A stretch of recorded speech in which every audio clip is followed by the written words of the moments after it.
Au terme de ce parcours, qui a commencé avec la littérature française du Moyen Âge, nous voici arrivés à la fin. Nous parlerons dans cette vidéo du théâtre après 1950. Il n'est pas question de proposer ici une synthèse de la multitude et de la complexité des courants et des formes artistiques théâtrales qui se sont exprimées après 1950. Il s'agit seulement de mettre quelques coups de projecteur sur des noms, sur des œuvres, sur des créations célèbres et qui n'ont pas la prétention d'être les plus représentatives et peut-être même pas les mieux choisies de cet ensemble extrêmement vaste et sur lequel nous manquons encore de recul. Bien entendu, ce théâtre se place sous le signe de l'absurde. C'est à propos du théâtre que l'expression est utilisée, on parle de théâtre de l'absurde, mais on peut dire que toute la littérature après 1950 est une littérature de l'absurde. L'Europe qui sort après la Seconde Guerre mondiale est une Europe, d'une part, qui veut croire à l'avenir, à la prospérité, à une vie retrouvée, mais c'est une Europe qui ne peut pas oublier les deux traumatismes par lesquels elle est passée, qui va d'ailleurs en vivre d'autres tout au long du XXe siècle, et qui se pose de plus en plus la question du sens de la vie, la question du sens des institutions, du sens de la civilisation que nous créons, et qui n'est manifestement pas, qui n'est jamais un rempart contre la barbarie.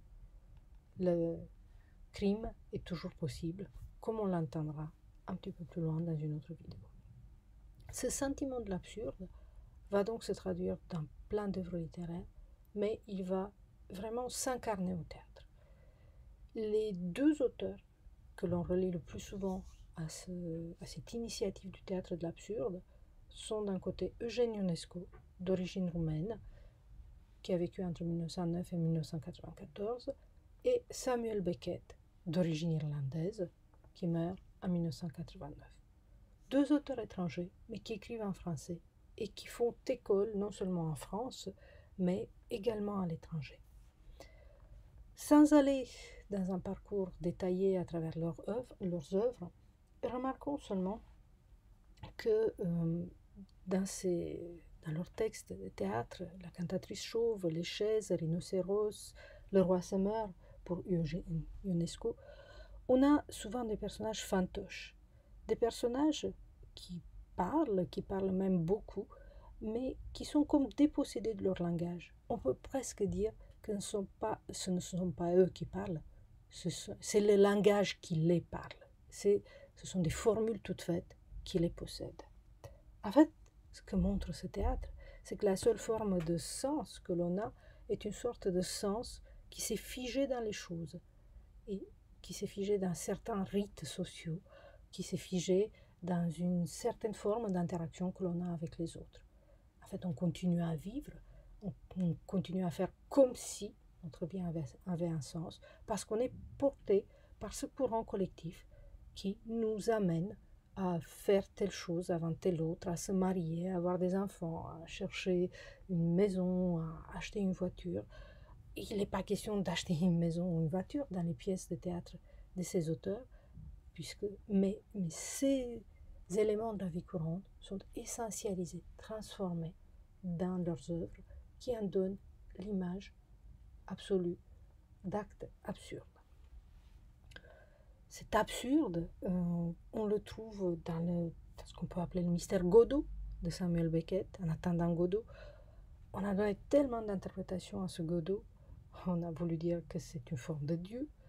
Beckett lui-même dit qu'il y a pensé tout simplement à partir des mots de Godas, de Godieu, hein, et il fournit plein d'autres explications possibles. Quoi qu'il en soit, vous voyez que le sens n'est pas là. Le sens est seulement le sens que le spectateur veut bien donner à ce qu'il voit en scène. Le théâtre, du coup, devient une grande comédie du langage. Ce ne sont pas les mots qui ont du sens. Ce sont les mots que l'on vient écouter, que l'on vient voir. Et le sens, finalement, si l'on veut, il est construit par le spectateur. Sinon, c'est juste un spectacle. Cette comédie du langage, on va la trouver dans des extraits que vous avez dans la brochure. Finissez vos phrases, pour un oui ou pour un non, de Nathalie Sarraute. Je signale que chez Sarraute, on va aller même plus loin dans cette désincarnation du personnage. On parle d'une véritable crise du personnage après 1950.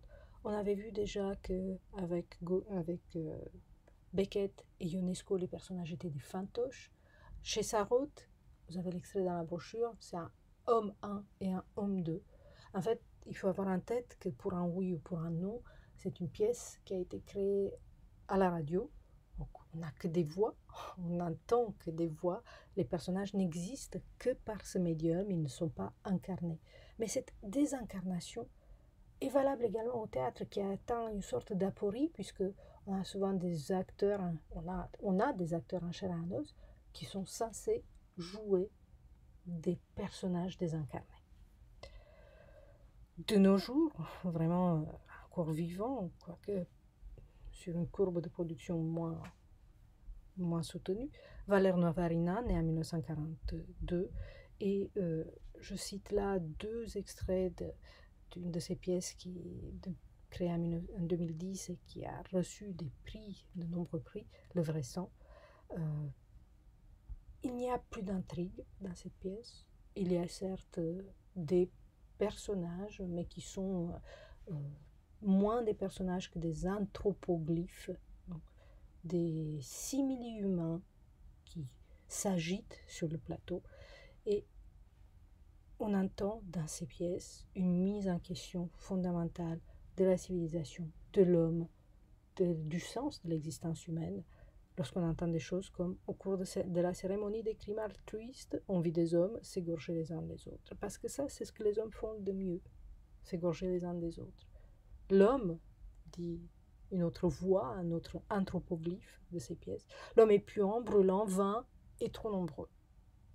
Et il faudrait le remplacer avec des animaux. L'homme, pour Novarina, est une sorte d'anomalie, un personnage qui parle. C'est cela d'ailleurs ce qu'on vient voir au théâtre, une sorte d'anomalie, le personnage qui parle, mais ce serait peut-être mieux pour nous tous que cette anomalie disparaisse. Tout en explorant les voies du théâtre de l'absurde et de la comédie du langage, le théâtre après 1950 reste un théâtre engagé. Un engagement qui est certes sous le signe du désenchantement, un engagement qui se pose souvent la question, est-ce que cela vaut le coup? Est-ce que ceux pour lesquels on se bat méritent qu'on se batte pour eux? Mais un théâtre qui est quand même toujours porté par cette ambition d'un théâtre d'éducation, d'un théâtre de mobilisation, d'un théâtre d'expression pour les masses.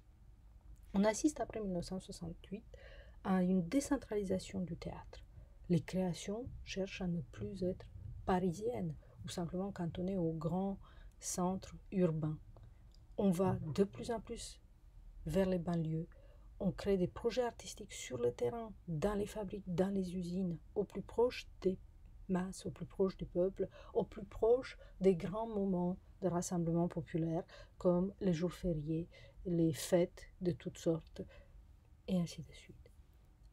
Se créent des groupes théâtraux coopératifs qui refusent des subventions d'État et qui cherchent à s'autofinancer, non seulement en jouant du théâtre, mais en travaillant au plus proche des masses populaires. C'est également une période qui est marquée par le triomphe des metteurs en scène. Le metteur en scène, qui est inconnu au XVIIe, au XVIIIe siècle, qui est une sorte d'accessoire toléré au XIXe siècle, devient une personnalité artistique aussi importante, voire parfois plus importante que le créateur du texte, que le dramaturge. C'est par exemple le cas d'Ariane Mnouchkine, qui marque toute une génération d'auteurs, d'acteurs, de metteurs en scène, avec ses différentes créations, dont on citera seulement deux, 1789 et 1793, mises en scène au Théâtre du Soleil en 1970, respectivement en 1972, des pièces sans texte, ou plus exactement avec un texte qui est issu d'un très long processus d'élaboration à l'intérieur de sa propre troupe et qui sollicite la participation du spectateur. Si on veut donner quelques exemples de théâtre engagé, on peut le faire à travers Les Paravents de Jean Genet, dont vous avez un extrait dans la brochure, ou de Combats de nègres et de chiens de nouveau, vous avez un extrait dans la brochure de Bernard, non, c'est une pièce de Bernard-Marie Coltès, mais il faut avoir en tête qu'à côté de ces œuvres qui sont peut-être plus transparentes dans ce qu'elles essayent de réaliser, dans ce qu'elles veulent dénoncer, vous allez avoir des pièces comme Les Bonnes de Jean Genet, ou bien Dans la solitude des champs de coton du même Bernard-Marie Coltès, où la dénonciation, l'engagement sont bien moins clairs. Chez Genet, par exemple, on constate une véritable fascination de la violence, une véritable fascination pour le mal et pour l'asocialité, qui ne peut pas être ramenée à un discours simple lié à la lutte des classes ou à la dénonciation de l'oppression ou à la dénonciation de l'argent d'un côté et puis des pauvres de l'autre. Même chose chez Coltès. Dans la solitude des champs de coton, le discours débouche sur un affrontement qui a lieu avec avec les poings, avec le corps, avec une arme. C'est une forme de constat de l'échec de la démocratie. On est censé pouvoir vivre ensemble parce qu'on discute, parce qu'on va vers le compromis grâce à la parole, et ce compromis grâce à la parole paraît impossible à l'issue de la pièce de Coltès. Finissons par parler de ce qui caractérise le théâtre actuel, qui est sans doute le mélange. Il est rare que l'on ait juste des représentations théâtrales impliquant le corps des acteurs dans un décor sur un texte de théâtre bien défini. Le théâtre s'inspire du cinéma, il intègre les arts du mime, les arts de la marionnette, il s'ouvre de plus en plus vers les arts plastiques. Le théâtre maintenant inclut les happenings, les installations, les flash mobs. Il est souvent très difficile de créer des frontières, de dire d'ailleurs qui est spécialiste dans tel domaine. En tant que littéraire, parfois on se sent dépassé puisqu'on assiste à des créations théâtrales où il n'y a presque pas de texte théâtral à étudier. Notons enfin l'utopie peut-être d'un théâtre numérique, d'un théâtre joué par des robots. On a fait plusieurs expériences en ce sens. Et sur ce constat d'incapacité de résumer, d'incapacité de définir, que je terminerai donc, ce parcours à travers la littérature française.